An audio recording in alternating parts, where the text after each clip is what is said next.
Hey everyone, welcome back to Guitars, Whiskey, and Golf, back in my bourbon tasting room. So it's Wednesday and we've got Evan Williams Bottled in Bond. I wanted to talk about this whiskey because I actually mentioned Evan Williams Bottled in Bond in a previous video.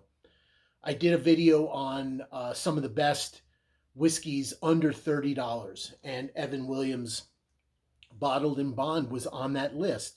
And in my opinion, rightly so. So, first of all, who is Evan Williams? So, Evan Williams was born in 1750.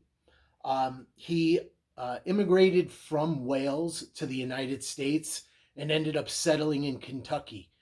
And he is credited with opening the first commercial distillery in the United States. Evan Williams was also a master stonemason.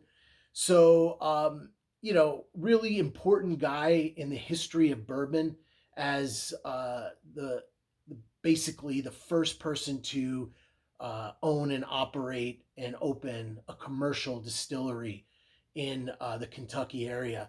It was on the banks of the Ohio River.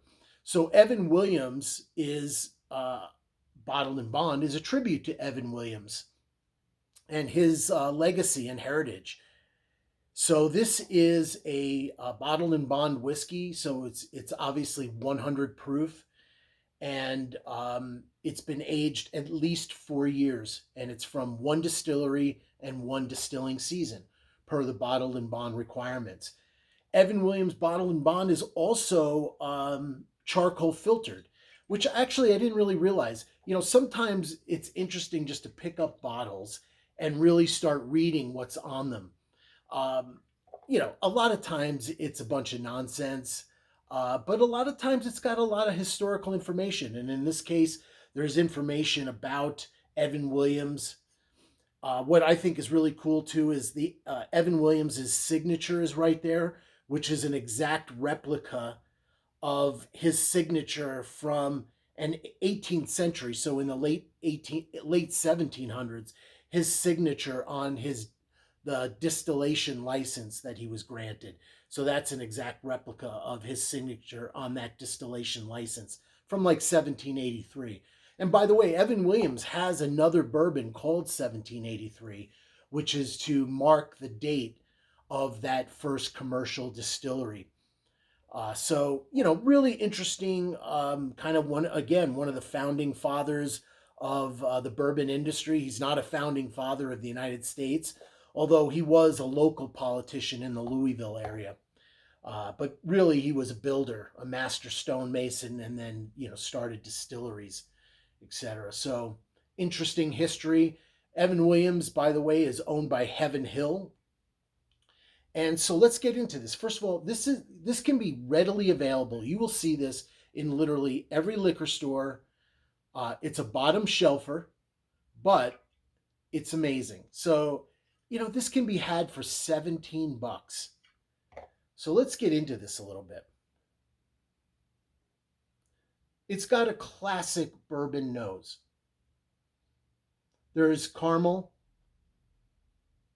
I actually get a hit of apple, which is nice, some cherry, and then I also get definitely some oak presence, and especially the sort of burnt charred oak presence. Honestly, for me, it's got a really nice, pleasing nose. It's not overwhelming or anything, but it's very pleasing and it's very classic bourbon. So caramel, burnt oak, and then, like I said, a little hit of apple and a little hit of cherry. So here we go. Let's taste it.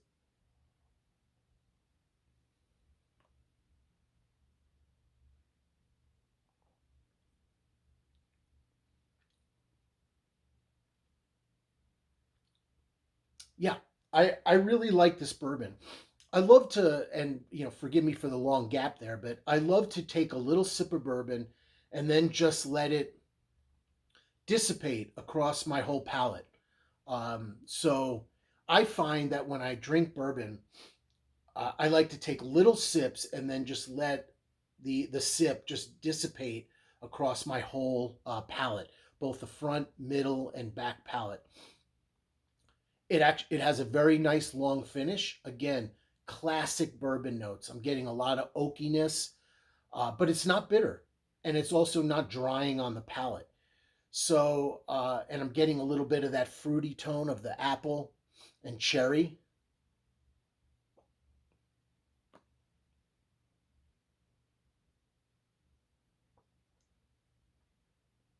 Little nuttiness, and the oak. I'm definitely picking up the charred aspect of the oak.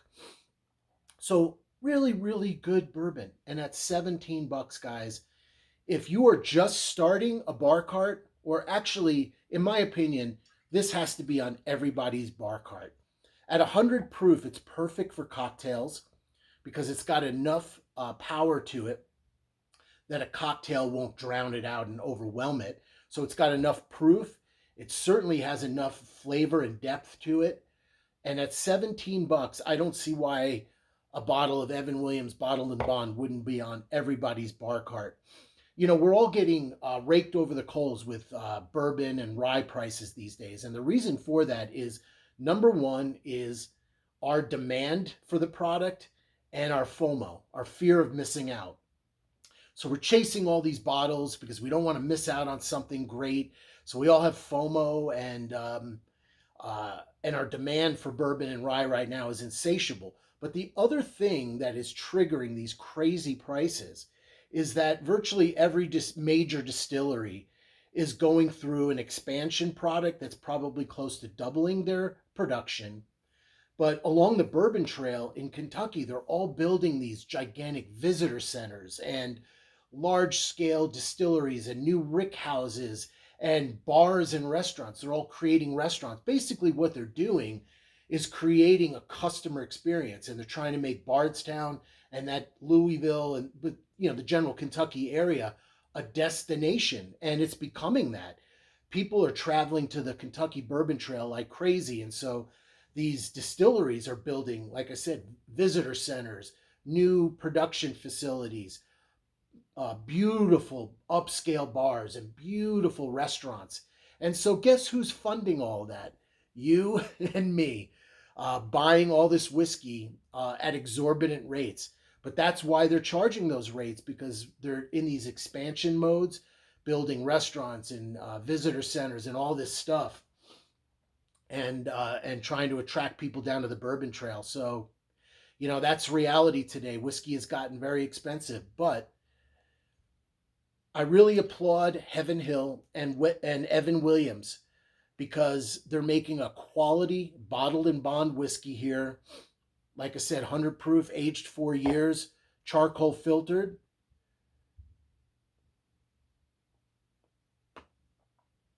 That's delicious for 17 bucks. Go out and get yourself a bottle. You can't miss it. Don't forget to like and subscribe to join Guitars, Whiskey, and Golf. Take care, everyone.